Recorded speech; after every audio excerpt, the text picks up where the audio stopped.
त्रेता युग का समय था। देवता, मनुष्य और ऋषि सब धरती पर एक साथ विचरते थे। हिमगिरी की तलहटी में एक महान तपस्वी रहते थे, ऋषि वरुण। उनकी पत्नी देवशिला अत्यंत पवित्र और सौम्य स्वभाव की थी। दोनों शिवभक्त थे, परंतु एक अधूरी कामना उनके जीवन में शेष थी, संतान सुख। वर्षों बीत गए पर गोद सूनी ही रही। अंततः दोनों ने कैलाश के समीप की एक गुफा में बैठकर महादेव का कठोर तप आरंभ किया। हवा में बस नमः शिवाय की गूंज थी। देवगण विस्मित थे, ऐसा तप विरले ही करते हैं। अंत में जब पर्वत भी कांप उठा तब महादेव प्रकट हुए।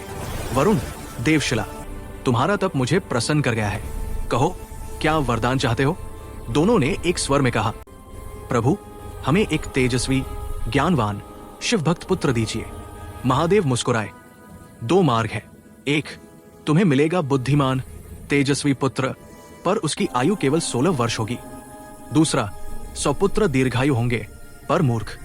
वरुण और देवशिला ने बिना झिझके कहा, हमें वही पुत्र चाहिए जो आपके चरणों में लीन रहे, भले ही क्षणिक जीवन हो। महादेव ने कहा, तथास्तु। कुछ समय बाद एक बालक का जन्म हुआ। वरुणे, उसके मुख पर अपूर्व तेज था। वो बचपन से ही शैव साधना में लीन रहता। केवल शास्त्र नहीं, भक्ति उसकी आत्मा थी।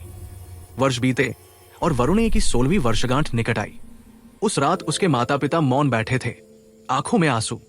बालक ने पूछा, माँ, पिता, आज इतनी उदासी क्यों? देवशिला ने सब सच कह सुनाया, पर वरुणे शांत रहा। माँ, जो शिव को मानता है उसे मृत्यु क्या छू सकती है? वो रात भर शिव मंदिर गया और महामृत्युंजय मंत्र का जाप करने लगा। त्र्यंबकम यजामहे। पूरा मंदिर शिवमय हो उठा। उसी क्षण यमदूत आए, परंतु वे उसके पास आते ही निर्बल हो गए। वे लौटकर यमराज के पास गए। स्वामी, उस बालक को छूना असंभव है, वो शिव स्वरूप हो गया है। तब स्वयं यमराज प्रकट हुए। बालक, समय पूरा हुआ, चलो मेरे साथ। पर वरुणे समाधि में लीन था। क्रोधित होकर यमराज ने अपना पाश फेंका और वरुणे ने तत्क्षण शिवलिंग को आलिंगन कर लिया। पाश शिवलिंग से टकराया और उसी पल एक गर्जना हुई। यम। अगले क्षण महादेव प्रकट हुए। त्रिशूल से अग्नि की लपटें उठीं। अधर्म किया है तुमने, मेरे भक्त को बांधने का दुस्साहस। यम कांप गए। प्रभु, मेरा अपराध अनजाने में हुआ। देवता भी आ गए। सबने निवेदन किया, प्रभु, यदि यम न रहें तो सृष्टि का क्रम टूट जाएगा। महादेव का क्रोध शांत हुआ। उन्होंने वरुणे की ओर देखा, जो अब भी शिवलिंग से लिपटा था।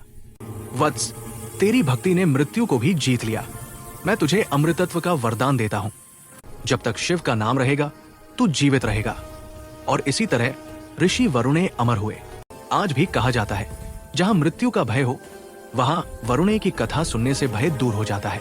जय शंभो, जय महादेव।